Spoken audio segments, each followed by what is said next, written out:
তোরা দেখছেন না কাহিনীটা? আগে দেখছেন না? রিঙ্কু নামের একজন, সে হচ্ছে এমন একটা কাহিনী করছে মেয়েদের সিগারেট খাওয়া নিয়ে, যেটা নিয়ে আন্দোলন সবকিছু হয়ে গেছে। হ্যাঁ, আর রিঙ্কুর কথা বলতে হইতেছে যে ওই মেয়েরা গাঁজা খাইতেছিল। আমি যেটা না মিথ্যা কথা, গাঁজা খেলে কেউ চা ফিকা মারবো না।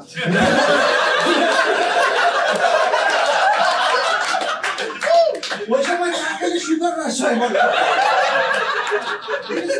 বাট এই একটা ইনসিডেন্ট নিয়ে, এই একটা কাহিনী নিয়ে আন্দোলন নামছে। এন্ড ওইখানে আমি একটা ইন্টারেস্টিং প্লে কার্ড দেখছি, সেটা হচ্ছে, যেটা আমি ফার্স্ট টাইম দেখছি, আপনারা আগে দেখছেন কিনা জানি না, সেটা হচ্ছে নুনুতন্ত্র নিপাত যায়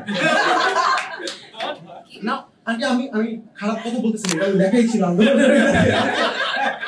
নুনুতন্ত্র নিপাত যায়, আমি বলছি হোয়াট ইজ নুনুতন্ত্র? ঠিক আছে, দেন আমি ছেলে সমাজ অনেক সালে নুন দেখেন, এবার আমি জানতে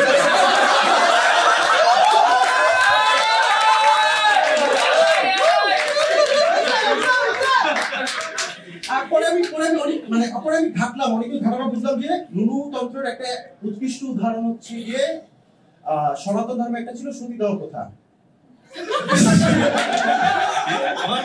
তখন হ্যাঁ আমি বলছি ওইখানে কি করতো, জামাই যদি মারা যেত সাথে সাথে ওয়াইফেরও পুরাই দিত। মানে ওইখানে নুনুতন্ত্রের এমন অবস্থা, আমার নুনু থাকতে মানে মানুষের ওইখানে আমি মরার পর আমার বউ জীবনে সুখে থাকতে পারবো না। মানে ওরা এমন একটা সমাজ ব্যবস্থা চালু করছিল যে জোর করে একটা ছেলেরে 2 মাস দিয়ে 3 করতেছে, বাপ মা দুইটারে। এই জন্য আমাদের সাবকন্টিনিউ এতিমের সংখ্যা বেশি। এন্ড খুব জিনিসটা খুবই স্যাড। ঠিক আছে, তখনকার সময়ে বউরা যে জামাইকে বলতো যে তোমার কাছে আমি বাঁচবো না, ভালোবাসা বলতো না।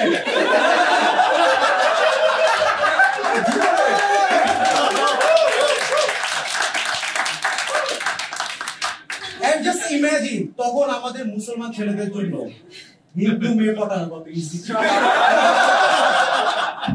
আমরা যে বলতাম আমার সাথে আসো প্লিজ কম, কোনো ফায়ার হ্যাজার্ড নাই। এন্ড দ্যাটস হাউ তখনকার সাবকন্টিনেন্টের পুরুষরা দাওয়াত দিত।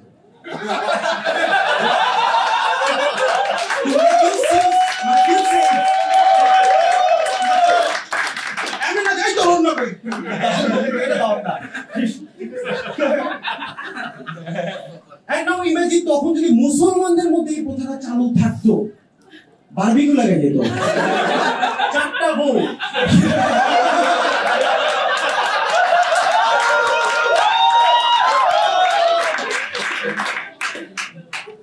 বাট একটা জিনিস ইমাজিন করো, এখন পর্যন্ত যদি সতীদাহ প্রথা চালু থাকতো, কি জিনিসটাই হইতো। আমাদের দেশে 2-2টা প্রধানমন্ত্রী আসতো না।